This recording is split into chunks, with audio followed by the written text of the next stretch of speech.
వాగీషాద్యా సుమనసః సర్వార్థానాముపక్రమే యన్నత్వా కృతకృత్యా స్యుః తన్నమామి గజాననం.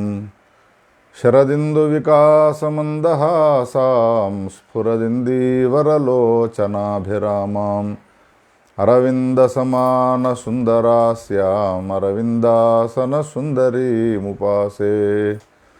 శరదిందుసుందరరుచిశ్చేతసి సా మే గిరాన్ దేవి అపహృత్య తమః సతతమర్థానఖిలాన్ ప్రకాశయతు. శృతిస్మృతిపురాణానామాలయం కరుణాలయం నమామి భగవత్పాదశంకరం లోకశంకరం. వ్యాసాయ విష్ణురూపాయ వ్యాసరూపాయ విష్ణవే నమో వై బ్రహ్మనిధయే వాసిష్ఠాయ నమో నమః. అవిద్యారణ్యకాంతారే భ్రమతాం ప్రాణినాం సదా విద్యామార్గోపదేష్టారం విద్యారణ్యగురుం శ్రయే. విద్యా విద్యా వివేకేన పారం సంసారవారిధేః ప్రాపయత్యనిశం భక్తాన్ తం విద్యారణ్యమాశ్రయే. పురుషార్థకథాఖ్యానాం యస్సుధానామయన్నిధిః తదిమం కథయంత్యార్యాః పురుషార్థసుధానిధిం. సంసారానలసంతప్తానన్యశరణాన్ భువి జంతూనాప్యాయతి సదా పురుషార్థసుధానిధిః. య ఇమం శృణుయాన్నిత్యం పురుషార్థసుధానిధిం స హి సర్వపురాణార్థశ్రవణస్య ఫలం లభేతు. శ్రీకృష్ణ గోవింద హరే మురారే హే నాథ నారాయణ వాసుదేవ. హే నాథ నారాయణ వాసుదేవ హే నాథ నారాయణ వాసుదేవ.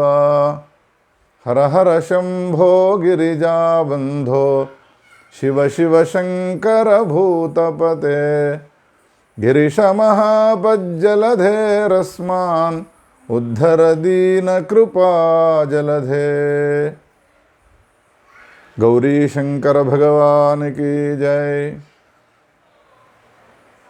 జగద్గురు శంకరాచార్య భగవానికి జై. వ్యాస భగవానికి జై.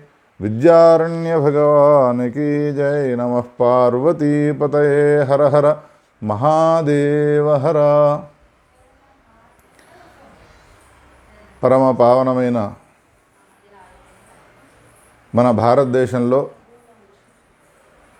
శ్రీ విద్యారణ్యుల వారు ఆవిర్భవించి అనేక రకాలైనటువంటి గొప్ప గొప్ప చర్యలను ఆచరించినారు అని మనము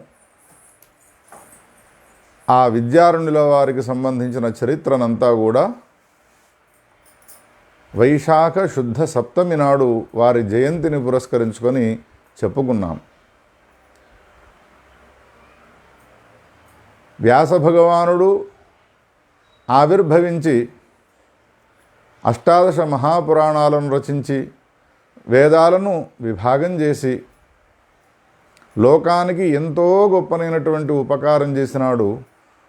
ఆ తరువాత వేదవ్యాసుని యొక్క హృదయాన్ని గమనించినటువంటి కైలాసాధీశుడైనటువంటి శంకరుడు జగద్గురు శంకరాచార్యుల వారిగా అవతరించి వ్యాసుని యొక్క హృదయాన్నంతా కూడా జగత్తుకు అందించినాడు. ఈ ఇద్దరి అవతారం తరువాత మళ్ళీ మూడవ అవతారం ఏదైనా ఉన్నదా అనంటే అది కేవలం విద్యారణ్యులకు సంబంధించినటువంటి అవతారమే అని చెప్పక తప్పదు. చార్వాకాది అవైదిక మతాలన్నీ లోకంలో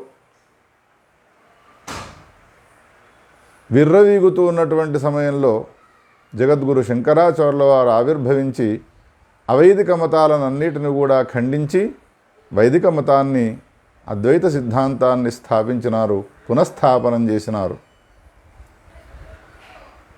విద్యారణుల కాలం నాటికి కూడా శంకరుల చేత స్థాపింపబడ్డటువంటి సనాతన ధర్మం మళ్ళీ అనేక రకాలైనటువంటి అవైదికుల చేత, ముఖ్యంగా తురుష్కుల చేత ఈ భారతదేశము పరిపాలింపబడుతూ అవైదిక సంప్రదాయము పరిఢవిల్లుతున్నటువంటి సమయంలో శ్రీ విద్యారణుల వారు ఆవిర్భవించి ఆ అవైదిక మతాలకన్నిటికీ కూడా చెక్కు పెట్టినట్టుగా వాటన్నిటిని కూడా ఖండించి వేదానికి నిజానికి ఎన్ని శాస్త్రాలలో పాండిత్యం ఉన్నప్పటికీ అర్థం కానటువంటి పరమ అద్భుతమైనటువంటి భాష్యాన్ని రచించి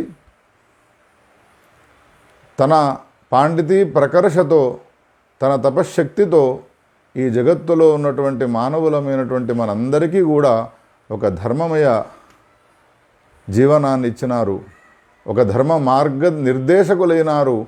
అటువంటి విద్యార్థుల వారిని తప్పకుండా ప్రతి భారతీయుడు జ్ఞాపకం ఉంచుకొని స్మరించవలసినదే. ఒకవేళ విద్యారణుల వారిని మరచినాము అనంటే అంతకన్నా కృతజ్ఞత ఇంకొకటి ఉండదుగాక ఉండదు.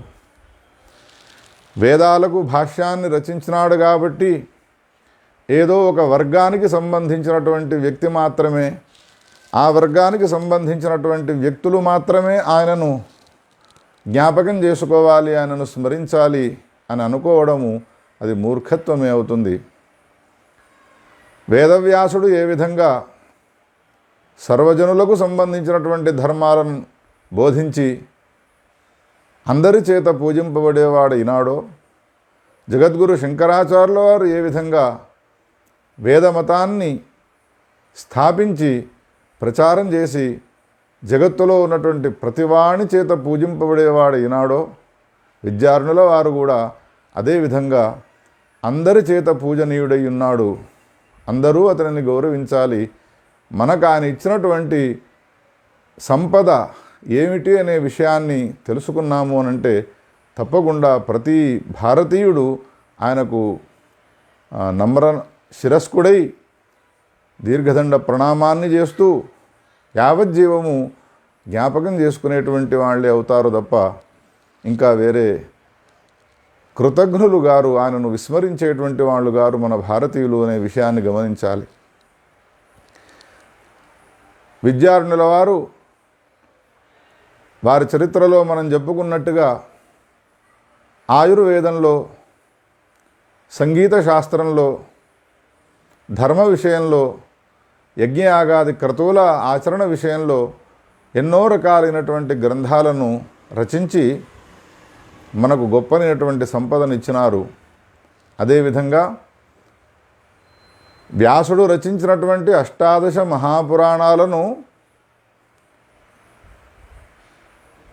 పురాణాలలో ఉన్నటువంటి అనేక అద్భుతమైనటువంటి కథలను, అపురూపములైనటువంటి కథలను ఏరి ధర్మార్థ కామ మోక్షములను ఏ విధంగా ఆ కథలు మనకు తెలియజేస్తూ ఉన్నాయనేటువంటి విషయాన్ని అరటిపండు ఒలిచిపెట్టినట్టుగా అత్యంత సరళంగా వ్యాసుని యొక్క తాత్పర్యాన్ని మనకు తెలియపరిచేట్టుగా పరమాద్భుతమైనటువంటి గ్రంథాన్ని రచించినారు.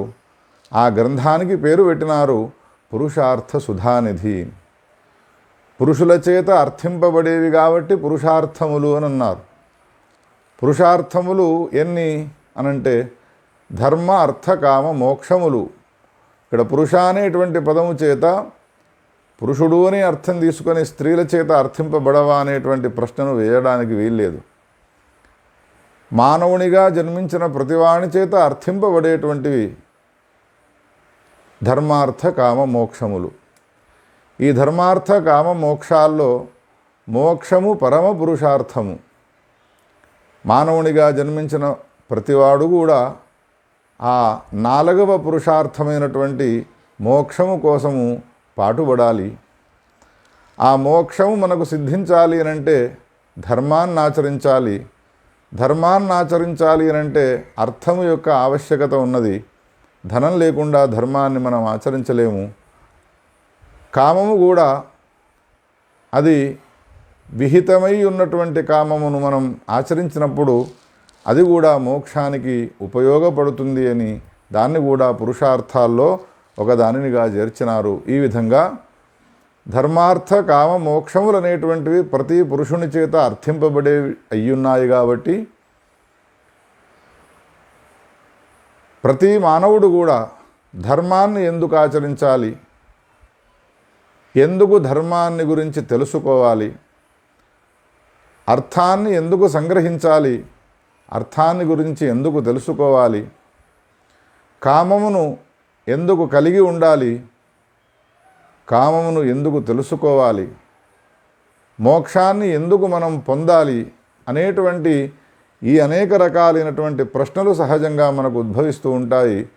ఆ ప్రశ్నలకన్నిటికీ కూడా చాలా అద్భుతమైనటువంటి సమాధానాన్ని ఈ పురుషార్థ సుధానిధి అనేటువంటి పేరు గల గ్రంథంలో విద్యారణ్యుల వారు తెలియజేసినారు.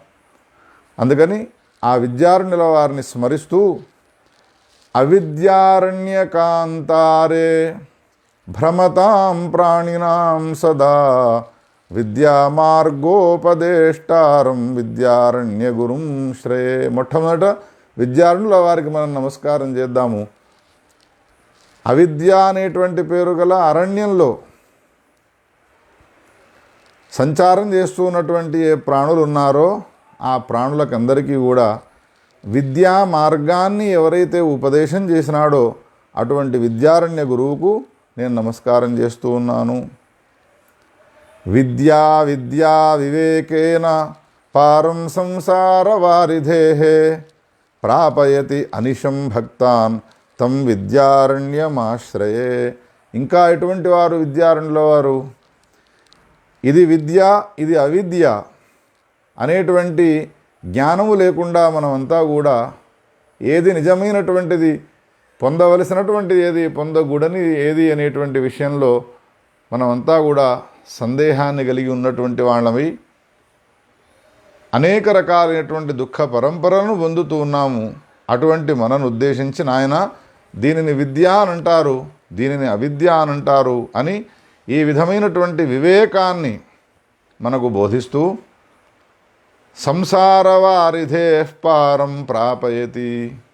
సంసారం అనేటువంటి సముద్రంలో మునిగిపోతున్నటువంటి మనకు తీరాన్ని చూపేటువంటి వాడు ఎవడైతే ఉన్నాడో భక్తులైనటువంటి మనకందరికీ అటువంటి విద్యారణ్యుల్ని నేను ఆశ్రయిస్తాను, వారికి నేను అనేక ప్రణామాలను సమర్పిస్తాను అని వారికి నమస్కారం చేసుకున్న తర్వాత పురుషార్థ సుధానిధి అనేటువంటి పేరు గల ఈ గ్రంథాన్ని మనం ముందు పెట్టుకున్నాం. విద్యారణ్యుల వారు రచించినటువంటి ఈ గ్రంథాన్ని, ఈ గ్రంథానికి సంబంధించిన ఫలశ్రుతిని వారి ముఖము ద్వారా చెప్పినటువంటి ఫలశ్రుతిని ఏ విధంగా చెప్పినారో ఆ మాటలు కూడా విందాం. పురుషార్థకథాఖ్యానాం యస్సుధానామయం నిధి తదిమం కథయంత్యార్యాః పురుషార్థసుధానిధిం. పురుషుల చేత అర్థింపబడేటువంటి అమృతపు సముద్రం ఇది. పురుషార్థ సుధా సముద్రము. పురుషుల చేత అర్థింపబడేటువంటి వారు ఎవరైతే ఉన్నారో అటువంటి వాళ్లకు అమృత సుధానిధి వంటిదయ్యా ఇది. సంసారం అనేటువంటి అగ్నిచేత తప్తులయ్యేటువంటి వాళ్ళు ఎవరైతే ఉన్నారో వాళ్ళకి ఇంకా వేరే రక్షించేవాడు ఎవడూ గోచరించడం లేదు. భయంకరమైనటువంటి తీవ్ర తాపముతో కూడుకోనున్నారు. అటువంటి వాళ్ళను చల్లబరిచేటువంటి గ్రంథము ఈ పురుషార్థ సుధానిధి అనేటువంటి పేరు గల గ్రంథము. ఇటువంటి పరమాద్భుతమైనటువంటి పురుషార్థ సుధానిధి గ్రంథాన్ని ఎవరైతే వింటారో సహి సర్వపురాణార్థశ్రవణస్య ఫలం లభేతు. వ్యాసుడు రచించినటువంటి 18 మహాపురాణాల్లో ఎన్ని కథలున్నాయో, వ్యాసుడు రచించినటువంటి 18 మహాపురాణాల్లో ఎన్ని రకాలైనటువంటి ధర్మాలు ఆయన మనకు తెలియజేసినాడో ఆ ధర్మాలనన్నిటినీ కూడా విన్నటువంటి, పురాణాలనన్నిటినీ విన్నటువంటి ఫలాన్ని పొందుతారు. ఇందులో ఏమాత్రము సందేహించే అవసరం లేదు అని ఈ పురుషార్థ సుధానిధికి ఫలశ్రుతిని మనకు తెలియజేసినారు విద్యారణ్యుల వారు. ఈ పురుషార్థ సుధానిధిలో 4 స్కంధాలున్నాయి. అందులో ధర్మస్కంధము అనేటువంటి పేరు గల మొదటి స్కంధంలో 45 అధ్యాయాలున్నాయి. ధర్మానికి సంబంధించినటువంటి అనేక కథలను తెలియపరిచేటువంటివి. వ్యాసుడు రచించినటువంటి పురాణ ఇతిహాసాల్లోని కథలనే స్వీకరిస్తాడు. ఆ తర్వాత 2వ స్కంధము అర్థస్కంధము అని అంటారు. అందులో 23 అధ్యాయాలున్నాయి. అర్థానికి సంబంధించినటువంటి కథలను వ్యాసుడు ఏ విధంగా మనకు తెలియజేసినాడు భిన్న భిన్నమైనటువంటి పురాణాల్లో అనే విషయాన్ని తెలియజేస్తాడు. ఆ తర్వాత కామస్కంధము అనేటువంటి పేరు గల 3వ స్కంధంలో 13 అధ్యాయాలున్నాయి. ఇందులో కూడా వ్యాసుడు రచించినటువంటి పురాణ ఇతిహాసాల్లోని రమ్యములైనటువంటి కథలను మనకు తెలియపరుస్తూ అనేక రకాలైనటువంటి ధర్మాలను చెప్పినాడు. అదేవిధంగా 4వదైనటువంటి మోక్షస్కంధములో 19 అధ్యాయాలున్నాయి. ఇందులో మోక్షానికి సంబంధించినటువంటి విషయాన్ని తెలియపరిచేటువంటి రమ్యమైనటువంటి రసవత్తరములైనటువంటి కథలను వ్యాసుడు ఏ ఏ పురాణాల్లో చెప్పినాడు అనేటువంటి విషయాలన్నిటి కూడా మనకు తెలియజేసినాడు. ప్రతి స్కంధంలో ప్రతి అధ్యాయంలో కూడా తాను తెలియపరచబోయేటువంటి ఏ విషయాన్ని తాను తెలియపరచాలి అని అనుకుంటాడో దానికి మొట్టమొదట పీఠికను చెప్పి అద్భుతమైనటువంటి అపురూపమైనటువంటి ఒక కథను వ్యాసుడు చెప్పినటువంటి దాన్ని పురాణాల్లోంచి ఉద్ధరించి ఆ తర్వాత చివరికి ఈ చెప్పినటువంటి కథ ఉపోద్ఘాతంలో చెప్పినటువంటి విషయాన్ని సమన్వయపరుస్తూ అధ్యాయాన్ని సమాప్తి చేసి మనకు అర్థమయ్యేటువంటి రీతిలో అద్భుతంగా రచించినారు విద్యారణ్యుల వారు. అందుకని ప్రచారంలో ఉన్నటువంటి విషయాలనే విన్నవే వింటూ ఉండడం కాకుండా మరుగున పడిపోయి ఉన్నటువంటి గ్రంథాలలో మనకు తెలియపరిచినటువంటి ధర్మ విషయాలు ఏమున్నాయనేటువంటి విషయాన్ని తెలుసుకుంటే ఆ గ్రంథాలను గౌరవించిన వాళ్ళమవుతాము. మనము కూడా కొత్తనైనటువంటి విషయాలను తెలుసుకున్న వాళ్ళమవుతాము అనే దాన్ని దృష్టిలో ఉంచుకొని ఈ పురుషార్థ సుధానిధి అనేటువంటి పేరు గల ఈ అత్యద్భుతమైనటువంటి గ్రంథాన్ని ఆరంభం చేస్తూ ఉన్నాను. ఈ కథా ప్రవచనము నిర్విఘ్నంగా కొనసాగేందుకోసమై శ్రీ గణపతి చరణార విందాలను ఆశ్రయించి అనేక ప్రణామాలను సమర్పించుకుంటూ ఉన్నాను. జగద్గురు సార్వభౌములు శ్రీ భారతీతీర్థ మహాస్వామి తత్కరకమల సంజాతులు జగద్గురువులు విధుశేఖర భారతీ స్వామివారు, మా విద్యాగురువులు శ్రీ శాస్త్రుల విశ్వనాథ శాస్త్రి గారు, మాణిక్య సోమయాజి గారు మొదలైనటువంటి అనేక గురుదేవుల యొక్క చరణార విందాలను సాష్టాంగ ప్రణామపూర్వకంగా నమస్కారం చేసి ఈ పురుషార్థ సుధానిధి అనే పేరు గల ఈ గ్రంథాన్ని ఆరంభం చేస్తూ ఉన్నాను. ఇందులో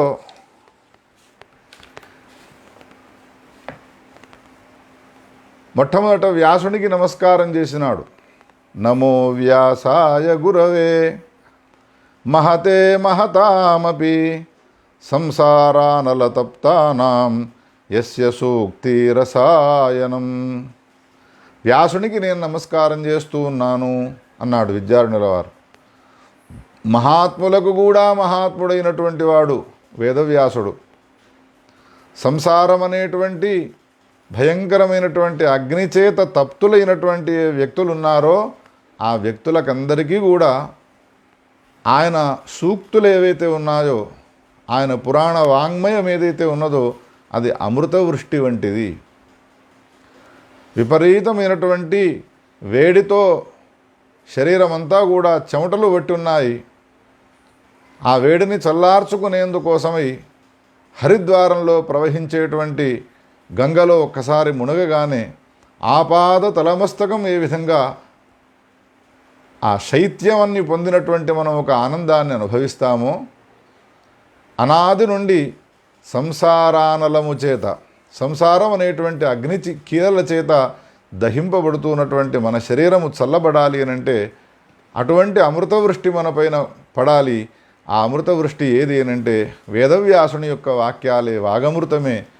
అందుకని ఎవని యొక్క వాగమృతము మనపైన పడడం వలన అనాది నుండి మనకు ఉన్నటువంటి సంసార అనలము, సంసార అగ్ని చల్లారుతుందో అటువంటి వేదవ్యాసునికి నమస్కారం చేస్తాను అని అద్భుతమైనటువంటి వ్యాసుని యొక్క స్తోత్రాన్ని చేసినటువంటి వాడై కథను ప్రారంభం చేసినాడు. పూర్వకాలంలో నైమిషారణ్యంలో 12 సంవత్సరాలకు సంబంధించినటువంటి సత్రయాగము జరిగినది.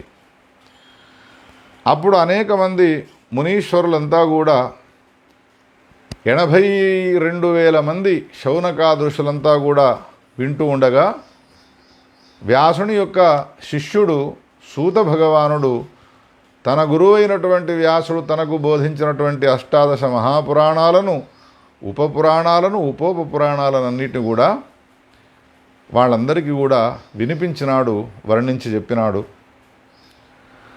అప్పుడు ఋషులంతా కూడా ఏమంటూ ఉన్నారు సూతుని గురించి అనంటే, అస్మిన్ బహుక్రియామంత్రే సత్రే సర్వవిదాంబర కథాస్త్వయోదితాః సమ్యక్ అస్మాభిర్నావధారితాః. సత్రయాగం జరుగుతున్న సమయంలో సుమారు 12 సంవత్సరాలు మీరు మాకు కథలను చెప్పుతూనే ఉన్నారు. కానీ మీరు చెప్పేటువంటి ఏ కథలున్నాయో వాటినన్నిటి కూడా మేము ధారణ చేయలేకపోతున్నామయ్యా. తాస్తాః కథాః భగవతా వ్యాసేనోక్తా సవిస్తరం తాస్తా సంక్షిప్య కథయా కర్మైతత్ఫలదం సఫలం భవేత్. బహు విస్తృతమైనటువంటి రీతిలో వ్యాసుడు రచించినటువంటి 18 మహాపురాణాలను మీరు మాకు వివరించినారు, మేము ధన్యులమైనాము. కానీ అతి విస్తారమైనటువంటి ఆ కథనము ఏదైతే ఉన్నదో అది మాకు జ్ఞాపకం ఉంచుకునేటువంటి రీతిలో లేకుండా పోయినది. అతి విస్తృతమైనటువంటి ఆ కథలను సంక్షేపించి మేము నిరంతరము మననం చేసేందుకు యోగ్యత మాకు కలిగేట్టుగా, నిరంతరము మేము మననం చేసేందుకు అనుకూలమయ్యేటువంటి రీతిలో ఆ కథలను మాకు సంక్షేపించి తెలియజేయవయ్యా అని ప్రార్థన చేస్తే అప్పుడు సూతుడు చాలా సంతోషపడి వ్యాసం వసిష్ఠ నప్తారం శక్తే పౌత్రమకల్మషం పరాశరాత్మజం వందే శుకతాతం తపోనిధిం. తన గురువు అయినటువంటి వ్యాసుల వారికి నమస్కారం చేసినటువంటి వాడై నేను కథను చెప్తాను మీరు అడిగిన ప్రకారంగా అని కథ చెప్పడం ప్రారంభం చేసినాడు. పురుషార్థ సుధానిధి అనేటువంటి పేరు గల ఈ గ్రంథాన్ని ఉపక్రమిస్తూ విద్యారణుల వారు ఈ విషయాన్ని ఇందులో తెలియజేసినాడు. అందులో ధర్మార్థ కామ మోక్షాలను చతుర్వర్గములు అనే పేరుతో పిలుస్తారు, పురుషార్థములు అనేటువంటి పేరుతో పిలుస్తారు. ఈ 4 మొట్టమొదటిదైనటువంటిది ధర్మము, పురుషార్థము. ఈ ధర్మానికి సంబంధించిన, ఈ పురుషార్థానికి సంబంధించినటువంటి కథను నేను మీకు తెలియజేస్తాను, వినండి అని. తత్రాదౌ ధర్మమాహాత్మ్యం శృణ్వంతు ప్రవదామివః శౌనకేన పురా ప్రోక్తం చిత్రకేతు మహీభుజే. చిత్రకేతు అనేటువంటి పేరు గల ఒక మహారాజు గారికి పూర్వకాలంలో శౌనకుడు అనేటువంటి పేరు గల ఋషీశ్వరుడు ధర్మానికి సంబంధించినటువంటి ప్రాధాన్యతను తెలియపరిచేటువంటి కథను చెప్పినాడు. శౌనకుడు చెప్పినటువంటి ఆ కథను, చిత్రకేతు మహారాజు గారికి చెప్పినటువంటి ఆ కథావృత్తాంతాన్ని మీ అందరికీ నేను తెలియజేస్తాను, వినండయ్యా అని సూతుడు ఆ నైమిషారణ్యంలో ఈ కథను చెప్పడం ప్రారంభించినాడు.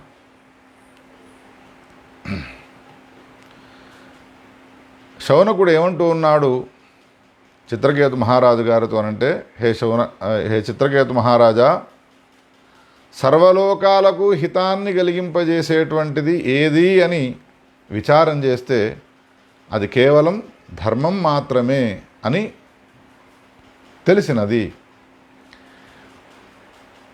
లోకాల్లో ఉన్నటువంటి ప్రాణులకందరికీ హితాన్ని సమకూర్చేది ధర్మమే అని ఎందుకంటున్నాను అనంటే, పాపాలు చేయడం వలన లోకంలో ఉన్నటువంటి ప్రాణులు అనేక రకాలైనటువంటి దుఃఖాలను అనుభవిస్తూ ఉన్నారు. పాపాలను ఆచరించేటువంటి ప్రాణులకు ఈ దుఃఖాలు కలగకుండా ఉండాలి అంటే ధర్మాన్ని ఆచరించవలసిందే. అందుకనే వేదం ఏం చెప్పినది అంటే, ధర్మేణ పాపమపనుదతి ధర్మే సర్వం ప్రతిష్ఠితం తస్మాత్ ధర్మం పరమం వదంతి.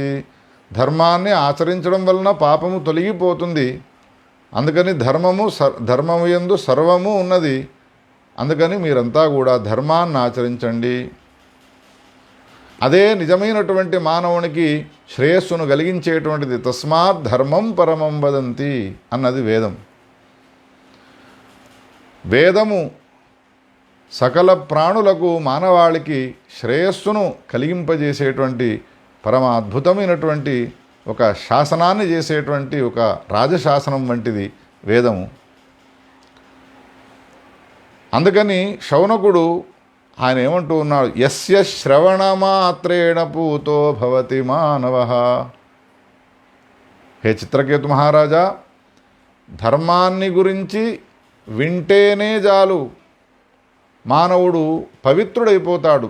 ధర్మాన్ని గురించి విని ధర్మాన్ని ఆచరించడం వరకు కూడా వెళ్ళే అవసరం లేదు.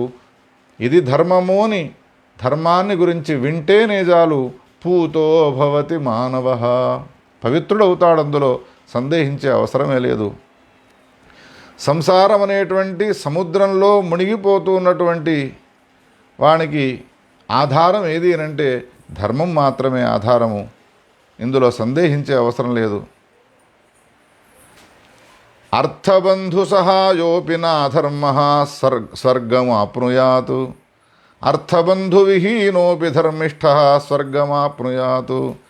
ధర్మమున కన్నా ఉత్కృష్టమైనటువంటి లాభము ఇంకొకటి లేదు. ఈ సందర్భంలో అంటాడు శౌనకుడు, ధర్మమున కన్నా ఉత్కృష్టమైనటువంటి ధనము ఇంకొకటి లేదు. ధర్మమున కన్నా ఉత్కృష్టమైనటువంటి తీర్థము ఇంకొకటి లేదు. ధర్మమున కన్నా పరాంగతి ఇంకొకటి లేదుగాక లేదు. హే చిత్రకేతు మహారాజా, ఒక మాట చెప్తాను, ఇది ఎప్పటికీ నువ్వు జ్ఞాపకం ఉంచుకోవలసినదేనయ్యా.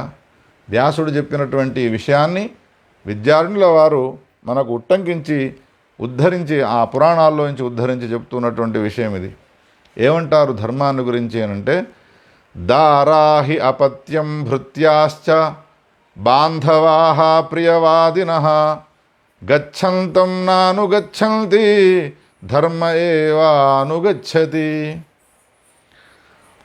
మానవుడు జీవించి ఉన్నంత కాలము, నిద్రలేచినప్పటి నుంచి పడుకునేంత వరకు, పుట్టినప్పటి నుండి మొదలుకొని మరణించేంత వరకు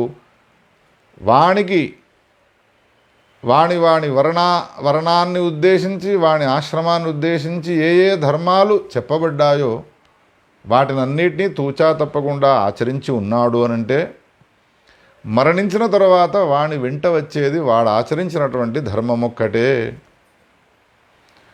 వివాహం చేసుకున్నటువంటి భార్య కానీ, డబ్బులు తీసుకొని సేవలు చేసేటువంటి భృత్యులు కానీ, అన్న తమ్ముడు బావ మరిది అని పిలిచేటువంటి ఏ బంధువులు ఉన్నారో ఈ బంధువులు కానీ, మంచి మంచి ప్రియతమములైనటువంటి మాటలు మాట్లాడేటువంటి స్నేహితులు కానీ, వీళ్ళంతా కూడా మరణించిన తర్వాత నీతో వచ్చేవాళ్ళు గారు. శ్మశానం దాకా వస్తారేమో, కానీ చితిలో నీవు కాల్చబడ్డావు అన్న తర్వాత లోకాంతరానికి వెళ్ళే సమయంలో నీతో పాటు వచ్చేటువంటి వాడు ఎవడు అనంటే కేవలం ధర్మం మాత్రమే నీతో పాటు వస్తుంది. అందుకని దీన్ని విచారించి బుద్ధిమంతుడైనటువంటి వ్యక్తి ఉన్నాడో ఆ వ్యక్తి తప్పకుండా ధర్మాన్ని ఆచరించి వాడు ధర్మవంతుడు కావాలి. ఈ వచ్చినటువంటి జీవితాన్ని ధర్మమయం చేసుకోవాలి. ఎవడైతే ధర్మాన్ని ఆచరిస్తాడో వానికి వచ్చేటువంటి ప్రయోజనం ఏమిటి అనంటే, ఈ 4 పురుషార్థాల్లోని చివరి పురుషార్థమైనటువంటి ఏ మోక్షం ఉన్నదో తప్పకుండా ఆ మోక్షం అనేటువంటిది వీనికి లభిస్తుంది. ఇంకో విశేషం ఏమిటి అంటే ధర్మాన్ని ఎవడైతే ఆచరిస్తాడో ధర్మిష్ఠో దివి శక్రాద్యై పూజ్యతే బహు పూజయ. స్వర్గలోకానికి వెళ్ళినాడు అనంటే ఇంద్రుడు కూడా ఐరావత వాహనం నుండి కిందికి దిగి, అయ్యా నీవు భారతదేశంలో ధర్మాన్ని ఆచరించినటువంటి మహాత్ముడవు అని దిగి ఇంద్రుడు నమస్కారం చేస్తాడు. అంతేకాదు నరకలోకానికి వెళ్ళి తర్వాత స్వర్గలోకానికి వెళుతాడు మరణించిన ప్రతి జీవుడు. అప్పుడు యమధర్మరాజు కూడా ఎదురుగా వచ్చి సన్మానం చేసి, నీవు ధర్మాన్ని ఆచరించినటువంటి వాడవయ్యా, అందుకని నిన్ను మేం గౌరవిస్తాము అని యమలోకంలో యమధర్మరాజు కూడా ధర్మాన్ని ఆచరించిన వాడిని గౌరవిస్తాడు అనంటే ధర్మాచరణ ఎంత గొప్పది ఒక్కసారి ఆలోచించండి అయ్యా.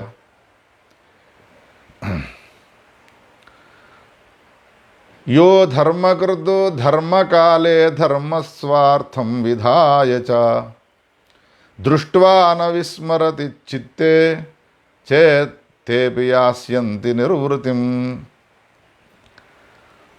ధర్మాన్ని ఆచరించేటువంటి వాడు ఎవడైతే ఉన్నాడో సహజంగా వానికి జీవితంలో అదొక అలవాటైపోయి ఉంటుంది.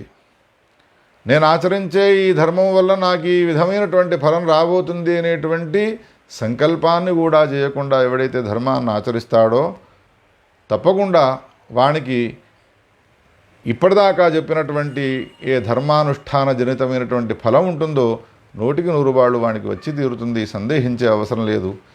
ఈ విషయంలో ధర్మాచరణ తప్పనిసరి, ధర్మము చేయడం వలన మానవులకు శ్రేయస్సు లభిస్తుంది అనేటువంటి విషయాన్ని తెలియపరిచేందుకై ఒక కథను చెప్పుతాను వినండి అని సూతుడు ఓ కథను చెప్పడం ప్రారంభించినాడు శౌనకాదృశులకు. వ్యాసుడు రచించినటువంటి అష్టాదశ పురాణాల్లోని ఒక రత్నాన్ని, ఇప్పుడు సముద్రంలో ఉన్నటువంటి రత్నాలను అక్కడో రత్నము ఇక్కడో రత్నము ఉన్నటువంటి ఆ రత్నాలన్నింటినీ ఒకచోటికి పోగు చేసి ఒక దివ్యమైనటువంటి మాలను అల్లితే ఒకటి ఎరుపు, ఒకటి ఆకుపచ్చ, ఒకటి పసుపు రంగు, ఒకటి తెల్లరి వర్ణంతో కూడుకున్నటువంటి అనేక రంగుల రత్నాల యొక్క మాలిక ఏ విధంగా శోభాయమానంగా ఉంటుందో పురుషార్థ సుధానిధి ఈ గ్రంథము పేరు. వ్యాసుడు రచించినటువంటి అష్టాదశ పురాణాల్లో ఉన్నటువంటి ఆ రత్నాలను ఏరి మనకు అందించినటువంటి అద్భుతమైనటువంటి గ్రంథము స్కంద పురాణంలో వ్యాసుడు చెప్పినటువంటి ఈ అద్భుతమైనటువంటి కథను ఇప్పుడు మనకు వివరించబోతూ ఉన్నాడు సూతుల వారు. అవంతి అనేటువంటి పేరు గల నగరంలో ఒక బ్రాహ్మణుడు ఉండేవాడు. శివస్వామి అని ఆయనకు పేరు. చాలా ధర్మాన్ని ఆచరించినటువంటి వాడు, శాంత స్వభావం కలిగినటువంటి వాడు, ధర్మం అంటే ప్రాణాలను వదిలేటువంటి వాడు.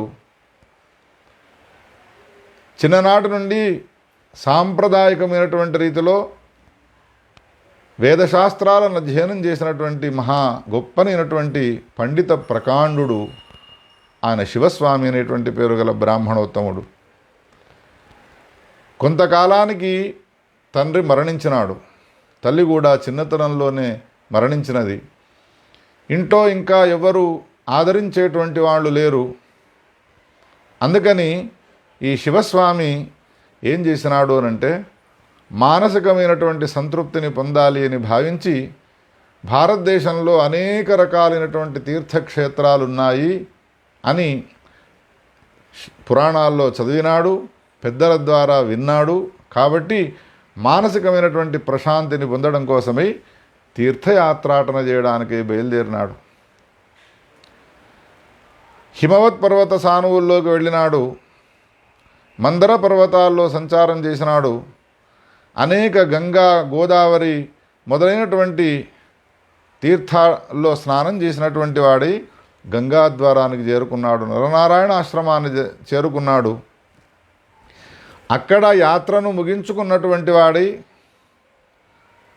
అక్కడి నుండి ప్రయాణమై వస్తూ ఉండగా అవంతికా క్షేత్ర సమీపంలో ఉన్నటువంటి తన ఏ స్వగ్రామం ఉన్నదో ఆ గ్రామంలో ప్రవేశించడానికి పూనుకున్నాడు. బదరికా వెళ్ళినాడు, గంగాద్వారంలోకి వెళ్ళినాడు, అనేక తీర్థాల్లో నదీ నదాల్లో స్నానాలు చేసినాడు. చేసిన తర్వాత తిరుగు ప్రయాణమై మళ్ళీ తన స్వగ్రామమైనటువంటి అవంతి దేశంలో ఉన్నటువంటి తన స్వగ్రామానికి చేరువలో ఉండి గ్రామంలోకి వెళ్ళబోతూ ఒక ఆలోచన చేసినాడు ఆయన, ఆ శివస్వామి. ఏం ఆలోచన చేసినాడు అనంటే, ఇంటిలో ఎవరు నన్ను ఆదరించడం లేదు, మానసిక ప్రశాంతి లేదు అని భావించి కదా నేను యాత్రల కోసమే వెళ్ళినాను. అనేక తీర్థయాత్రాటన చేయడం వలన ఒక ఆనందాన్ని, ఒక దివ్యమైనటువంటి స్థానాన్ని పొందినటువంటి నేను ఇప్పుడు మళ్ళీ ఇంటిలోకి వెళ్ళినాను అంటే దుఃఖంలో కాదు దుఃఖ సముద్రంలో మళ్ళీ నేను మునిగిపోతాను. అందుకని ఇప్పుడు నేను ఇంటికి వెళ్ళడమా వెళ్ళకపోవడమా అని బాగా ఆలోచించి వెళ్ళకుండా ఉండడమే నాకు శ్రేయస్సును ఇస్తుంది అని భావించి న ప్రవేక్ష్యామ్యహం ధ్రువం, నా గ్రామానికి వెళ్ళను, నా ఇంటిలోకి నేను ప్రవేశించను అని నిశ్చయం చేసుకున్నాడు. ఎందుకయ్యా ఈ విధమైనటువంటి నిర్ణయాన్ని నీవు తీసుకుంటున్నావు అనంటే, ఇంటిలోకి వెళ్ళినాను అనంటే ఇంటి చుట్టూ బంధువులు ఉంటారు. ఇంటిలోకి వెళ్ళినాను అనంటే ఇంటి చుట్టూ స్నేహమును నటించేటువంటి వ్యక్తులు చాలామంది ఉంటారు. ఇంటికి వెళ్ళినాను అన్న తర్వాత ఒక పక్కన భృత్యులు, ఇంకో పక్కన బంధువులు, ఇంకో పక్కన నటించేటువంటి మిత్రులు, వీళ్ళంతా కూడా నడుమ ఉన్నటువంటి ఒక మృగాన్ని తోడేలు, పులులు, సింహాలు ఏ విధంగా చుట్టూ చేరి దాన్ని చంపడానికి ప్రయత్నం చేస్తాయో ఆ విధంగా ఇంటి యందు అభిమానం కలిగి ఉన్నటువంటి నేను ఇంటిలో ప్రవేశించినాను అంటే నన్ను కూడా ఈ విధంగా వీళ్ళంతా హింసిస్తారు అని భావించి ఇంటికి వెళ్ళొద్దు అని నిర్ణయం తీసుకున్నాడు. పుత్రదారమయై పాశైర్నరో బద్ధో నముచ్యతే, లోహదారుమయై పాశై బద్ధో జాతు విముచ్యతే. ఒకవేళ ఒక వ్యక్తిని తీసుకువచ్చి మనం బేడీలు వేసి వాడిని బంధించినాము, ఇవాళ కాకపోతే 2 రోజుల తర్వాతనైనా ఆ బేడీల నుండి విముక్తిని పొందుతాడు వాడు. కానీ భార్య, పుత్రాదులు, బంధువులు, స్నేహితులు అనేటువంటి పేరు గల ఏ బేడీలు ఉన్నాయో వాటి నుండి బయటపడడం మాత్రము ఎవ్వని తరం కాదు అని నిశ్చయం చేసుకున్నాడు. అంతేకాకుండా స్నేహపాశాకృష్టచిత్తో నదూరం యాతి మానవ, బంధాత్ కదాచిన్ముక్తస్తు పక్షీ నాయాతి వై పునః. ఎంత చక్కని మాటను ఊహించుకున్నాడు ఆ శివస్వామి అనంటే, స్నేహపాశముల చేత ఆకృష్ట చిత్తుడై ఉన్నటువంటి వాడు ఎవడైతే ఉంటాడో ఆ స్నేహాన్ని వదిలిపెట్టి ఇంకొక చోటికి వెళ్ళలేడు. ఒక పక్షి చెట్టు పైన ఒక గూడు కడుతుంది, ప్రసవం అయ్యేంత వరకు ఉంటుంది, పిల్లలకు రెక్కలు వచ్చేంత వరకు ఉంటుంది. ఆ తరువాత ఆ చెట్టును తాను కట్టుకున్నటువంటి ఏ గూడు ఉన్నదో ఆ గూడును వదిలిపెట్టి మళ్ళీ ఏ చెట్టును ఆశ్రయిస్తుందో తెలియదు. బుద్ధి జ్ఞానము మానవుని కన్నా తక్కువగా ఉన్నటువంటి ఆ పక్షియే గూడు పైన మమకారాన్ని వదిలిపెట్టి, చెట్టు పైన మమకారాన్ని వదిలిపెట్టి ఏ విధంగా తాను వేరే చోటికి వెళ్ళిపోతుందో, బుద్ధి జ్ఞానము కలిగినటువంటి వ్యక్తి ఇంటిపైన, పుత్రాదులపైన, దారాదులపైన అభిమానాన్ని పెట్టుకొని ఉన్నాడు అనంటే పశుపక్ష్యాదుల కన్నా కడహీనమైనటువంటి జీవనాన్ని కొనసాగించేవాడు అవుతాడు కదా అని ఈ విధమైనటువంటి ఊహలనన్నిటిని కూడా ఊహించుకొని నరనారాయణ బదరికాశ్రమాలను, తీర్థయాత్రలన్నీ చేసి వచ్చి ఇంటికి వెళ్లకుండా ఇంకా దక్షిణ దేశంలో ఉన్నటువంటి అనేక యాత్రలను చేయాలనేటువంటి సంకల్పాన్ని చేసినటువంటి వాడై దక్షిణ దేశానికి ప్రయాణమై వెళుతూ ఉన్నాడు శివస్వామి. వెళుతూ ఉన్నాడు. వింధ్య పర్వతమునకు దక్షిణ దేశంలో ఉన్నటువంటి తీర్థాల్లో స్నానం చేయడానికి బయలుదేరినటువంటి తాను ప్రయాణమై వెళుతూ ఉండగా అనేక పురాలు, అనేక పర్వతాలను దాటుతూ కాలినడకన వెళుతూ ఉన్నాడు. అరణ్యాల్లో భయంకరమైనటువంటి సింహాలు, పులులు, వీటన్నిటిని కూడా చూచినాడు. కాళ్లకు అనేక ముళ్ళు గుచ్చుకుంటున్నాయి. కొన్ని అరణ్యాల్లోకి వెళితే నీళ్లు లేవు. కొన్ని రోజులు అట్లా గడిపినాడు. కొన్ని అడవుల్లో సంచారం చేస్తుంటే వృక్షాలు లేవు. కొన్ని దట్కాలైనటువంటి అనుభవాలను పొందుతూ ఉన్నటువంటి వాడై ప్రయాణానికి కొనసాగిస్తున్నాడు. ఒకచోట పండ్లు ఫలాలు దొరుకుతాయి, ఇంకో చోట పండ్లు ఫలాలు దొరకవు. ఒకచోట రాత్రులు నిద్రను పోడు. ప్రయాణం చేస్తున్న సమయంలో శారీరకమైనటువంటి అలసటను పొందుతాడు. కొన్ని సందర్భాల్లో విశ్రాంతిని తీసుకుంటాడు. చెట్ల కింద ఎంతో చల్లని గాలిని ఆస్వాదిస్తూ ఉంటాడు. ఈ విధంగా కష్టాన్ని, సుఖాన్ని, ఆనందాన్ని, దుఃఖాన్ని అనుభవిస్తూ ఉన్నటువంటి వాడై ప్రయాణం చేస్తూ వెళుతున్నాడు. ఇంతలో ఒక అరణ్యంలోకి ప్రవేశించినాడు. అక్కడ మనుష్య సంచారం అనేటువంటిది లేకుండా పోయినది. కానీ ఈయన ఒక విశేషమైనటువంటి దృశ్యాన్ని చూసినాడు. ఏమిటి అంటే మనుషులకు సంబంధించినటువంటి ఎముకల గుట్టలు కనబడుతున్నాయి అక్కడ. మనుషులను తిన్న తర్వాత మనుషులకు సంబంధించినటువంటి ఏ అవశేషాలున్నాయో శరీర భాగాలు అవన్నీ విచ్చలవిడగా పడవేసినటువంటి దృశ్యాలను చూసినాడు. ఈ మార్గము సరైనది కాదు అని అనుకున్నాడు.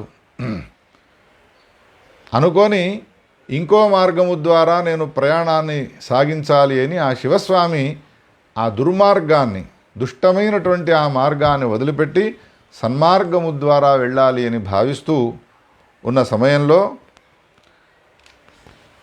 ఎదురుగా ఒక చెట్టు కనిపించినది, బూరుగు చెట్టు. ఆ చెట్టు పైన 5 ప్రేత శరీరాన్ని ధరించినటువంటి వ్యక్తులు కనబడ్డారు. ఇప్పుడు ఈ శివస్వామి పరిస్థితి ఏమైపోయినది అని అంటే, చెట్టు పైన ఉన్నటువంటి 5 ప్రేతలు ఉన్నాయో ఆ ప్రేతలకు సంబంధించిన దృష్టి శివస్వామి పైన పడ్డది. శివస్వామి కూడా ఆ బూరుగు చెట్టు పైన ఉన్నటువంటి ఆ 5 ప్రేతలను చూచినాడు. కదిలి ఇంకో చోటికి వెళ్ళే పరిస్థితి ఈయనకు లేదు. ఎక్కడికి వెళ్ళాలి అన్నా ఆ ప్రేతల్లో ఏ ఒక్కడో వచ్చి ఈయనను భక్షిస్తాడు, తినివేస్తాడు. అయ్యో, అనవసరంగా నేను ఈ ప్రాంతానికి వచ్చినాను, ఈ ప్రేతలకు నేను భక్షాన్ని అయి కూర్చున్నాను, తినబడేటువంటి వస్తువుని కూర్చున్నాను నేను అని అటు వెళ్ళలేక ఇటు ఉండలేక సందేహావస్థలో ఉన్నాడు ఆ శివస్వామి. ఇప్పుడు ఏం చేయాలి? తనను తాను రక్షించుకునేందుకోసమే ఏదైనా ఒక ఉపాయాన్ని ఆలోచించాలి. ఇంటిలో ప్రవేశిస్తే తోడేళ్ళు, పురుల మధ్యలో నేను చిక్కుకున్నవాడనవుతాను అని అనుకొని ఇల్లును వదిలిపెట్టి అరణ్యాల్లో సంచారం చేస్తూ తీర్థయాత్రటం చేయాలి అని వచ్చినాను. కానీ ఇప్పుడు నా పరిస్థితి ఏమైపోయినది? ఈ ప్రేతల చేతుల్లో మరణించి బలవన్మరణాన్ని పొంది దుర్గతి పాలు కావలసినదేనా అని ఈ విధమైనటువంటి ఆలోచన చేస్తూ ఆచమ్య చ శిఖాం బద్ధ్వా హృది చక్రే పరం శివం తేషామభ్యాసమాగత్య దృఢాత్మా బ్రాహ్మణోత్తమ. ఏదైనా మనకు కష్టకాలం వాటిల్లినది అన్నప్పుడు ఆ కష్టకాలంలో భయపడవద్దు. మొట్టమొదట భయంతో కూడుకోనున్నాడు అనంటే ఆ కష్టం ఇంకా నీకు కష్టమై కూర్చుంటుంది. అందుకని ధైర్యాన్ని తెచ్చుకొని కష్టాన్ని ఎదిరించేటువంటి ప్రయత్నాన్ని చేయాలి. అప్పుడే మానవుడు ఉద్ధరింపబడతాడు. ఈ విషయం తెలిసి ఉన్నది కాబట్టి ధైర్యాన్ని చేసినటువంటి వాడి పంచపాత్రలో నీళ్లను ఆచమనం చేసి శిఖాబంధనం చేసినటువంటి వాడి ఆ 5 ప్రేతలు ఉన్నటువంటి చోటికి వెళ్ళి ధైర్యముగా ప్రేతలకు భయపడకుండా మీరు ఎవరు, ఎందుకు ఈ నిర్జనమైనటువంటి అరణ్యంలో ఉన్నారు అని ప్రశ్న వేసినాడు ఈ శివస్వామి. అప్పుడు ఆ ప్రేతలు ఏమంటూ ఉన్నారు అనంటే, మేమెవరమైతే నీకేమిటయ్యా, నీ దారిన నీవు వెళ్ళు, అయినా దారి తప్పి మా ఈ అరణ్యంలో నీవు ప్రవేశించినావు కాబట్టి ఇప్పుడు నీవు మాకు భక్ష్యమై కూర్చున్నావు, తినే పదార్థమై కూర్చున్నావు, నిన్ను మేము చంపి తింటాము. ఈ సమయంలో నీవు ఎవరిని శరణాగతి పొందుతావో పొందుకో, నీవు నీ జ్ఞాతులను పిలుస్తావా, నీవు నీ భృత్యులను రమ్మని పిలుస్తావా, నిన్ను నీవు ఏ విధంగా రక్షించుకుంటావో రక్షించుకో అని ఆ ప్రేతలు 5 కూడా ఏకకంఠంగా అన్నాయి. అప్పుడు శివస్వామి ఆశ్చర్యచకితుడైనాడు. ఇప్పుడే మనం అనుకున్నాము, ఏదైనా మనకు కష్టం వాటిల్లిన సమయంలో భయపడకూడదు. అన్నిటికంటే కష్టం ఏది అంటే మృత్యువే కష్టం. సామాన్యంగా మృత్యువు వస్తూ ఉన్నది అంటే అందరూ భయపడతారు. భయం వలనే వాడు మృత్యువుడిలో చేరిపోతూ ఉంటాడు. అందుకని భయాన్ని పొందకుండా ఇప్పుడు ఈ శివస్వామి ఏం చేస్తూ ఉన్నాడు అంటే, జరామరణ దుఃఖఘ్న సంస్మృత సపరమేశ్వర మహేశ్వర తమృతే సర్వభూతేశం కోన్యో రక్షితుమర్హతి. ఇటువంటి భయంకరమైనటువంటి సంకట స్థితిలో నేను చేయాల్సింది ఎవరిని? అన్నా రావయ్యా, తమ్ముడా రావయ్యా, భృత్యుడా రావయ్యా, స్నేహితుడా, మిత్రుడా రావయ్యా అనంటే వస్తారా? ప్రేతలు నన్ను భక్షించబూనుకున్నాయి, మీరు నన్ను రక్షించడానికి రండి అని అంటే నిన్ను తిన్నట్టుగా మమ్మలను కూడా తినిపారేస్తాయి, మేము రాము అని. ఇప్పుడు కరోనా కాలంలో అదే పరిస్థితి ఉన్నది కదా. కరోనా ఉన్నది, నన్ను రక్షించండి, రండి రండి అంటే జన్మనిచ్చినటువంటి కొడుకు, ఇన్నేళ్ళు సేవ చేసినటువంటి భార్య, వీళ్ళందరూ కూడా దూరంగా ఉంటారే తప్ప దగ్గరికి వచ్చేవాడు ఎవడు కూడా ఉండడు. అందుకని మరణావస్థలో ఉన్నటువంటి మృత్యుముఖంలో ఉన్నటువంటి నన్ను ఏ జ్ఞాతులు కానీ ఏ భృత్యులు కానీ ఎవరు నన్ను రక్షించేవాళ్ళు ఉండరు. శాస్త్రాలు ఏం చెప్తున్నా, ఇటువంటి సమయంలో రక్షించేవాడు ఎవడు అనంటే సంస్మృత స మహేశ్వర తమృతే సర్వభూతేశం కోన్యో రక్షితుమర్హతి. అన్ని భూతాలకు అధిపతి అయినటువంటి వాడు మహాదేవుడైనటువంటి శంకరుడు. ఆయనను వదిలిపెట్టి ఇంకెవరిని నేను శరణాగతి పొందుతాను? చంద్రశేఖర భారతీ స్వామివారు ప్రాతస్మరణీయులు. వారేమంటారు అనంటే, సర్వం వ్యర్థం మరణ సమయే సాంబ ఏక సహాయ.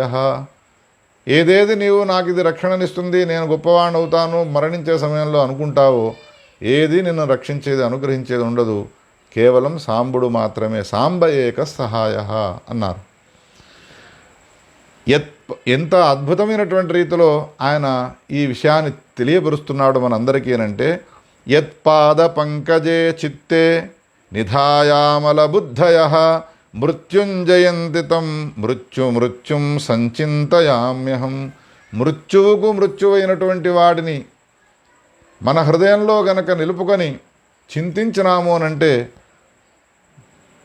అమల బుద్ధులై అంటే నిర్మలమైనటువంటి మనస్సు గలవాళ్ళై ఉండి ఆ మృత్యుంజయుడిని కనుక ఒకవేళ మనం చింతించినాము అనంటే మనకున్నటువంటి దుఃఖాలన్నీ తొలగిపోతాయి. ఏ విధమైనటువంటి దుఃఖాలు తొలగిపోతాయి? వ్యాధితోవా దరిద్రోవా దవానలగతోపివా. ఎన్ని రకాలైనటువంటి వ్యాధులున్నా, ఏ విధమైనటువంటి దారిద్ర్యం నిన్ను వెంటాడుతూ ఉన్నా, భయంకరమైనటువంటి దావానలలో నీవు మంటల మధ్యలో ఉన్నా కానీ నీకు వాటి నుండి విముక్తి లభిస్తుంది. ఏం చేస్తే? మహాదేవుడైనటువంటి శివుణ్ణి స్మరిస్తే. అందుకని భయంకరమైనటువంటి కరోనా కాలంలో కూడా మహాదేవుడైనటువంటి శివుడు తప్ప మనం రక్షించేవాడు ఇంకొకడు లేడు. అందుకని శివునికి సంబంధించినటువంటి ఉపాసన చాలా శ్రేష్టమై ఉంటుందేమో అని మనం ఆయనను ఆశ్రయించవలసిందే. ఎవరైతే శివుణ్ణి భక్తితో స్మరిస్తారో ముచ్చేన్ మృత్యు సంకటాత్, మృత్యు యొక్క సంకటమైన పరిస్థితి నుండి వాడు విముక్తిని పొందుతాడు అని ఈ విధమైనటువంటి నిర్ణయాన్ని చేసుకొని ఆ శివస్వామి మహాదేవుడైనటువంటి శివుణ్ణి శరణాగతి పొందినాడు. శంకర శివ శంకర శివ శంభో మహాదేవ శంకర శివ ఇతి బ్రువంతం తం విప్రం పంచప్రేతాః సహైవతు. ఎన్నో రోజుల నుండి ఈ ప్రేతలు ఆశ్రయించి ఉన్నటువంటి బురుగు చెట్టు సమీపానికి మానవులు రానట్టుగా ఉన్నది. వాటికి బాగా ఆకలి వేస్తూ ఉన్నది. ఎవరిని స్మరిస్తావో స్మరించుకో అంటే ఈయనతో పాటు ఇంకా నలుగురు వస్తే వాళ్ళను కూడా తిని కడుపు నింపుకుందాం అనుకున్నారు. కానీ ఈ శివస్వామి ఏం చేసినాడు? వ్యక్తులను పిలవడం కాదు, సహాయకులను పిలవడం కాదు, మహాదేవుడైనటువంటి శివుణ్ణి స్మరించి మీరు నన్ను భక్షించండి అని తన శరీరాన్ని తినే పదార్థంగా వాళ్లకు ఇచ్చేసినాడు ఆ శివస్వామి. భయపడకూడదు. ఎవరు శివభక్తులై ఉంటారో అటువంటి వాళ్లకు మృత్యువు వలన భయం అనేటువంటిది ఉండదు. ఇందులో ఏమాత్రము సందేహించే అవసరమే లేదు. ఇంకేమిటి, ఈ ఒక్కడినైనా మనం తిందాము అని 5 ప్రేతలు వాడిని సంహారం చేసి తినడం కోసం ఎప్పుడైతే ముందుకు వచ్చి నోరులు విప్పి వాడిపైన అగ్నికీలను ప్రసరింపజేయాలి అని అనుకున్నాయో, ఎంత ప్రయత్నం చేసినా కానీ ఆ ప్రేతల చేత ఈయన చావడం లేదు, ఈయనకు మరణం అనేటువంటిది రావడం లేదు. ఆశ్చర్యచకితులైనారు. ఎన్నో ఆయుధాలతో కొట్టే ప్రయత్నం చేసినారు. నోటి నుండి మంటలను ఆ బ్రాహ్మణుడి పైన ప్రసరింపజేసినారు. అయినా వీనికి చావు రావడం లేదు. ఆశ్చర్యచకితులైనటువంటి ప్రేతలు 5 కూడా ఆ బ్రాహ్మణుతో అంటున్నారు, కిన్నామ కిమధిష్టానం తేజసా వహ్ని సన్నిభ. ఎవరవయ్యా నీవు? అగ్నితో సమానమైనటువంటి తేజస్సు కలిగినటువంటి నీవు మాకే ఆశ్చర్యాన్ని కలిగింపజేస్తూ ఉన్నావు. ఎంతోమందిని మేము సంహారం చేసినాము, కానీ నిన్ను మాత్రం మేము చంపలేకపోతున్నాము. నీవెవరవు అని ప్రశ్న వేసినాడు. అప్పుడు శివస్వామి, మాది అవంతి దేశము, నన్ను శివస్వామి అనేటువంటి పేరుతో పిలుస్తారు.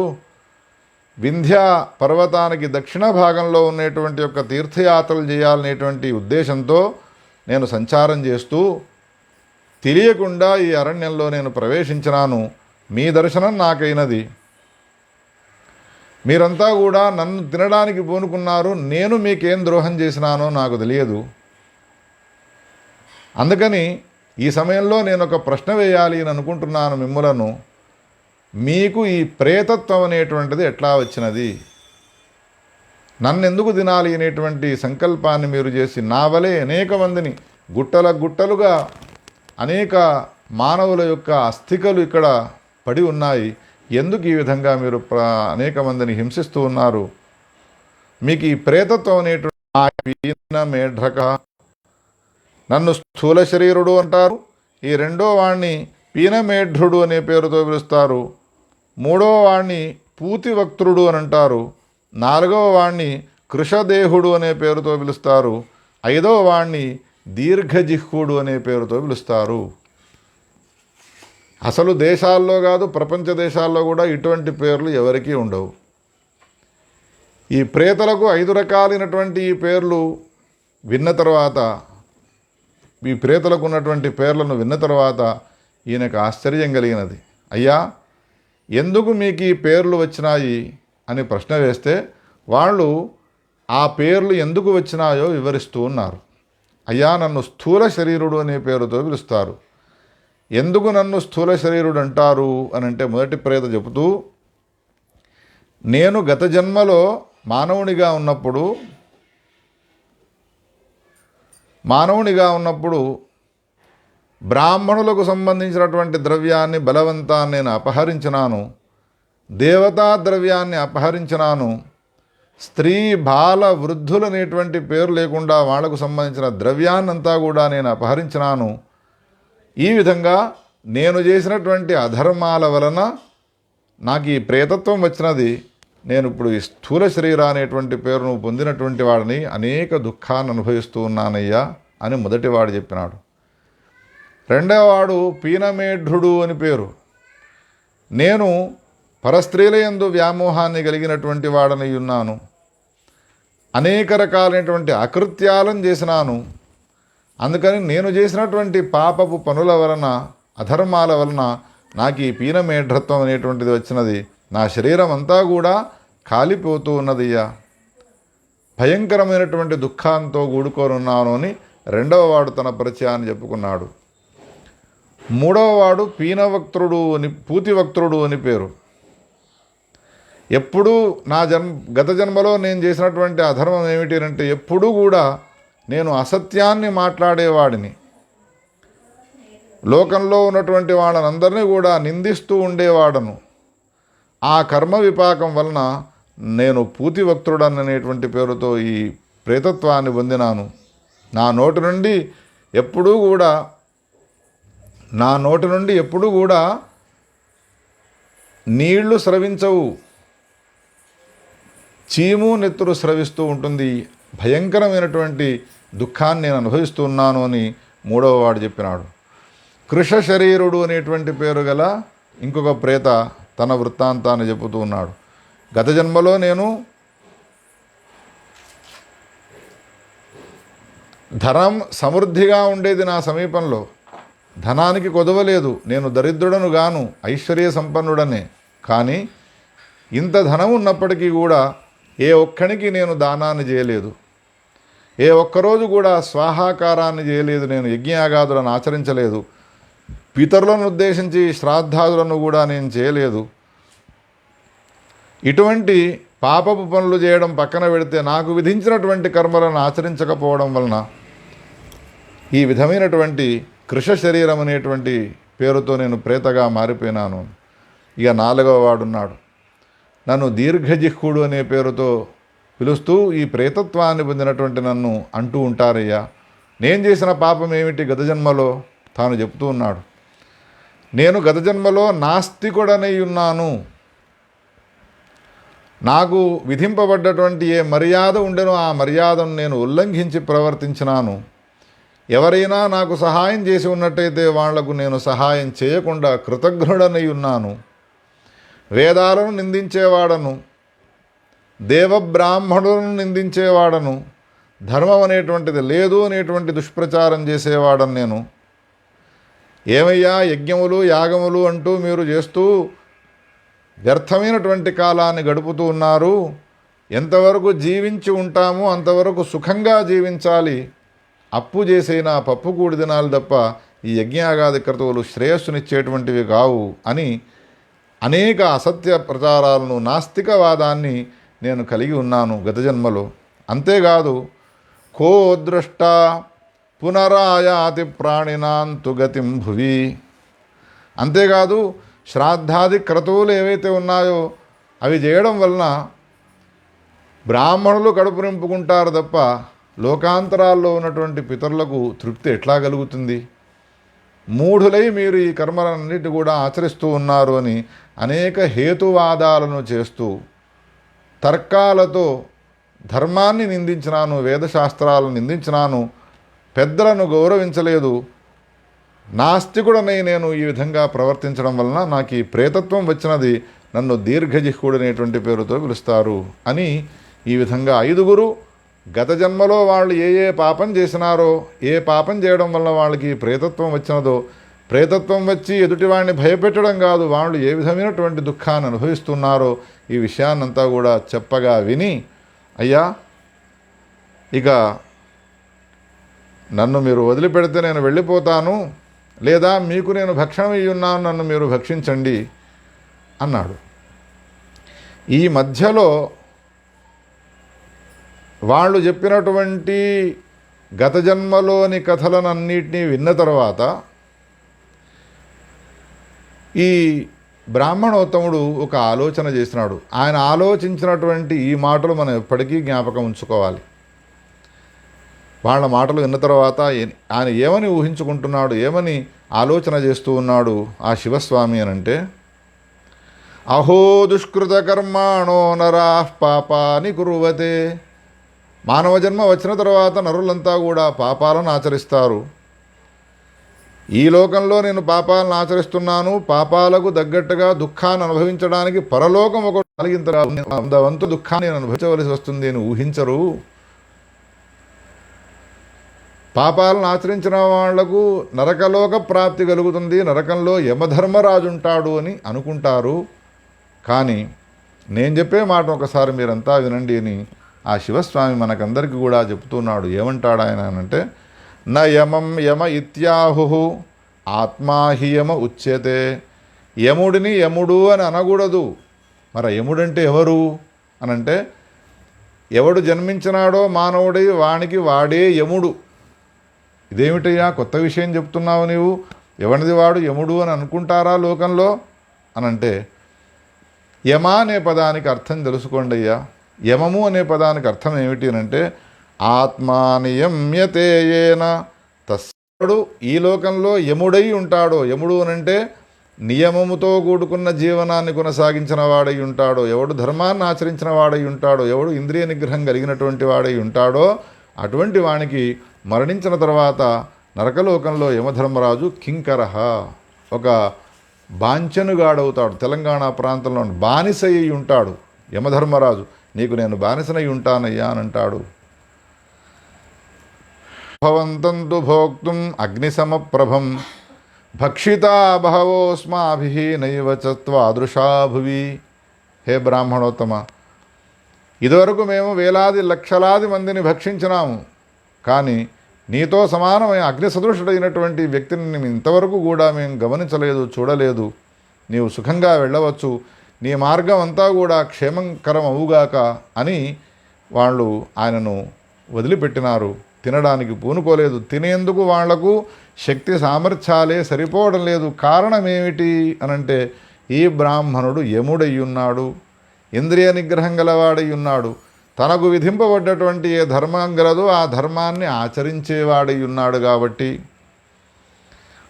ఇంకేమిటి, ప్రేతల వలన విముక్తిని పొందినటువంటి ఈ బ్రాహ్మణోత్తమ శివస్వామి తిరుగు ప్రయాణమై వెళ్ళబోతూ ఉంటే అప్పుడు ఆ ప్రేతలంతా కూడా శివస్వామితో ఏమన్నారు అంటే, శివస్వామి, మేము ఒక మాట చెప్తాం, మా చరిత్రనంతా నువ్వు విన్నావు, నీవెవరవో నీ చరిత్ర ఏమిటో అంతా మాకు వివరించి చెప్పినావు. కాబట్టి ఒక 7 మాటలు మాట్లాడుకుంటేనే స్నేహం అనేటువంటిది కుదురుతుంది అని శాస్త్రాల్లో ఉన్నది. మైత్రం సాప్తపదీనం, స్నేహం అనేటువంటిది 7 మాటలు మాట్లాడితే చాలు వాళ్లకు స్నేహం అనేటువంటిది కుదురుతుంది అని అంటారు. అందులో నీవు మహాత్ముడవు, నీవు గొప్పనైనటువంటి ఇతరులకు సహాయం చేసి మేలు చేసేటువంటి స్వభావం లక్షణం కలిగినటువంటి వాడు, పరోపకార నిరతుడవు. అటువంటి నిన్ను మేము ఒక సహాయం అడుగుతాము. ఆ ప్రేతలు ప్రేతత్వాన్ని పొంది ఇతరులకు హానిని కలిగించే వాళ్ళైనప్పటికీ కూడా ఈ శివస్వామి యొక్క సాన్నిధ్యం వలన, శివస్వామి అనే సత్పురుషుని యొక్క సాన్నిధ్యం వలన, సత్పురుషుని యొక్క సాంగత్యం వలన వాళ్ళలో ఎటువంటి మార్పు వచ్చింది చూడండి. ప్రేతలు ఇతరులను హింసించే లక్షణాన్ని, ప్రేతత్వాన్ని కూడా తొలగించుకుంటారు. దేని వలన? సత్సాంగత్యం వలన. అందుకని జీవితంలో ఒక సత్పురుషుణ్ణి ఎన్నుకొని ఆయన సాంగత్యంలో కనుక వీడు ఉన్నాడు అనంటే ఏ విధమైనటువంటి దుఃఖాలు వాడిని క్షణకాలము చాలు. సత్పురుషుల యొక్క సాంగత్యము అనేక సంవత్సరాలు ఉండాల్సినటువంటి అవసరం లేదు సత్పురుషులతో. వాళ్ళు ఏమంటారు ప్రేతలు అంటే, ఛాయయా సుఖయత్యేవ చందనం చేత్తుమాగతం సాధవశ్చైవ లోకస్య హితమేవ చరంతి. ఎంత అద్భుతమైనటువంటి మాటనన్నారు ఆ ప్రేతలు. ఒక వృక్షాన్ని, ఆ సామాన్యమైన వృక్షం కాదది, ఒక చందన వృక్షం ఉన్నది అడవిలో.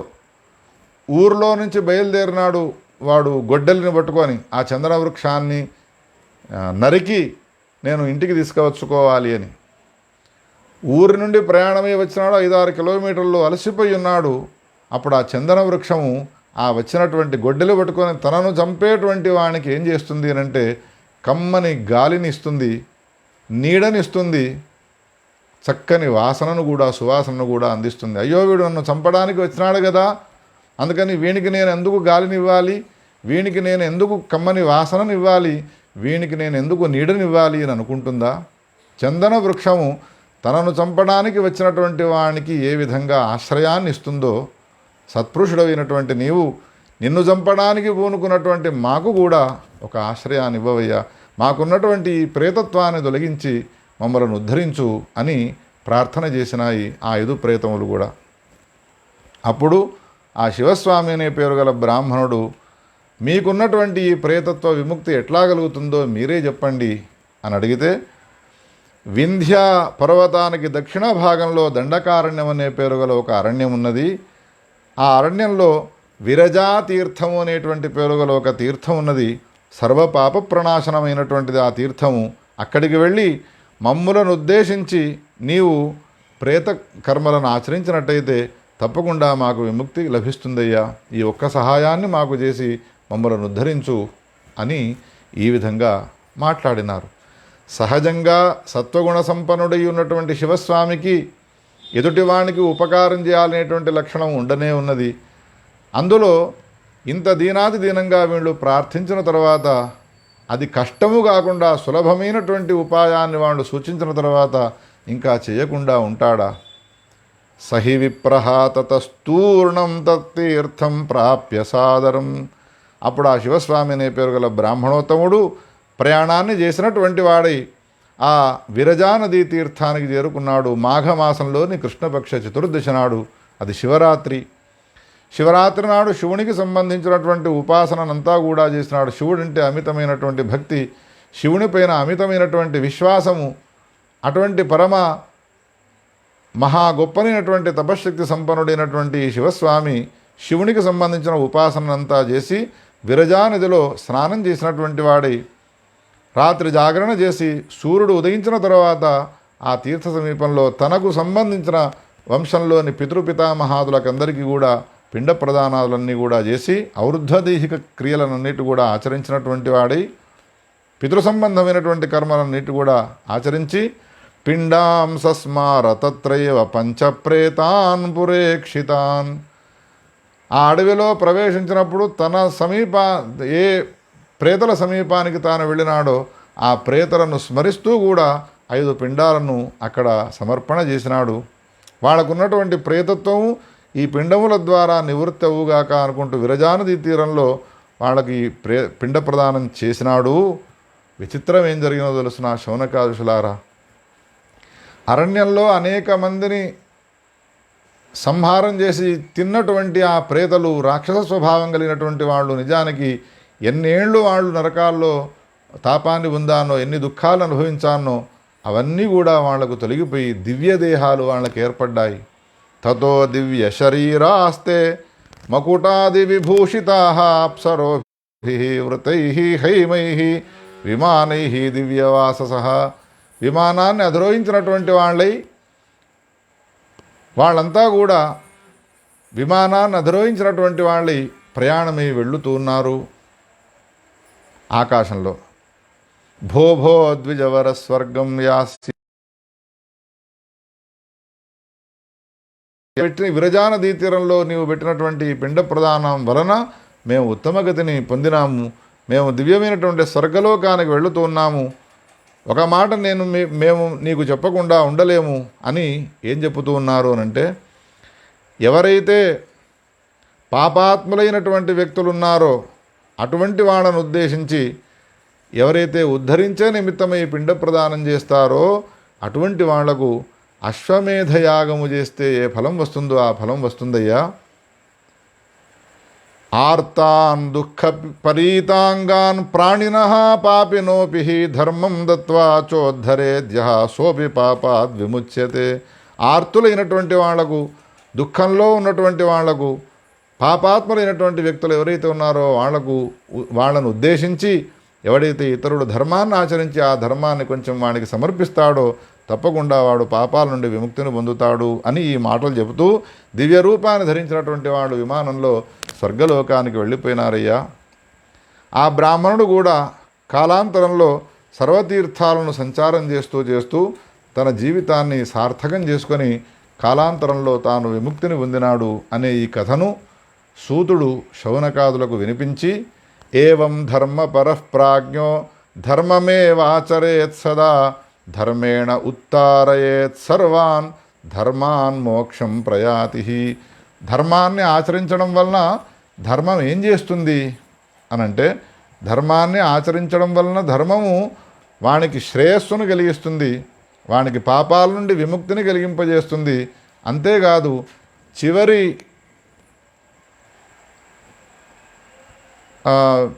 చతుర్వర్గాల్లో చివరిదైనటువంటి ఏ మోక్షం ఉన్నదో ఆ మోక్షాన్ని కూడా వాడిని కలిగింపజేస్తుంది అని ఈ కథనంతా చెప్పి విద్యారణుల వారు చివరికి ధర్మానికి సంబంధించిన కథను చెప్పి ధర్మాన్ని ఆచరించి తాను ధరింపబడ్డాడు, ముక్తిని పొందినాడు. ధర్మాన్ని ఆచరించడం వలన ప్రేత శరీరాన్ని పొందినటువంటి వాళ్ళు కూడా ఉద్ధరింపబడ్డారు అనే ఈ ఏదైతే ఉంటుందో అది ఉత్తమ ధనం వస్తుంది. రెండవది, ధర్మమును ఆచరించడం వలన ఏమవుతుంది అంటే అక్షయం అచ్యుతస్య పదం, అచ్యుతైనటువంటి శ్రీమన్నారాయణమూర్తి యొక్క చరణారవిందాలు నీకు లభిస్తాయి ధర్మాన్ని ఆచరించడం వలన. ధర్మాన్ని ఆచరించడం వలన బుద్ధిలో వైమత్యం అనేటువంటిది రాదు, మంచి బుద్ధి వస్తుంది. ఇది శ్రుత్వా మహీపోపి శౌనక ధర్మతత్పర ధర్మమేవాచరన్ నిత్యం ధర్మనిష్ఠో బభూవ. అందుకని ధర్మం అన్నిటికంటే శ్రేయస్కరమైనటువంటిదయ్యా అనేటువంటి విషయాన్ని తెలియజేసి ఈ కథను ఉపసంహరించినాడు. ధర్మ ఏవచ సాధూనాం సర్వాపత్తర తారణక్షమ అతః సర్వప్రకారేణ బుద్ధిమాన్ ధర్మమాచరేత్. మానవ జన్మ ఎత్తినవాడు ఈ కథను విన్న తర్వాత తప్పకుండా ధర్మాన్ని ఆచరించి తీరవలసిందే. వ్యాసుడు చెప్పినటువంటి ఉత్ప్రేరకములైనటువంటి కథలు ఎక్కడెక్కడ ఉన్నాయో వాటినన్నిటి కూడా ఉద్ధరించి ఆ కథలను చెబుతూ ఈ విధంగా వ్యాసుడు ఈ కథను చెప్పినాడు కాబట్టి హే ప్రజలారా, మీరంతా కూడా ధర్మాన్ని ఆచరించండి, ధర్మం వల్ల మీకు ఈ విధమైనటువంటి ఫలాలు వస్తాయని విద్యార్థుల వారు మనకు బోధించినారు. అటువంటి విద్యార్థుల వారి చేత రచింపబడ్డటువంటి ధర్మార్థ కామ మోక్షాలను పొందేటువంటి మార్గాన్ని తెలియజేసేటువంటి ఆ పురుషార్థ సుధానిధి అనేటువంటి గ్రంథంలోని మొదటి అధ్యాయాన్ని విన్నాం. మనందరికీ ఆ వ్యాసుడు, జగద్గురు శంకరాచార్యుల వారు, విద్యార్థుల వారు పరిపూర్ణమైనటువంటి ఆశీరనుగ్రహాలను ఇచ్చి మనను ధర్మమయులుగా తీర్చిదిద్దాలి అని ప్రార్థన చేస్తూ ఈ కథానంతా కూడా జగద్గురు సార్వభౌములు శ్రీ భారతీ తీర్థ తత్కరకమల సంజాతులు జగద్గురువులు విధుశేఖర భారతీ స్వామి వారి చరణ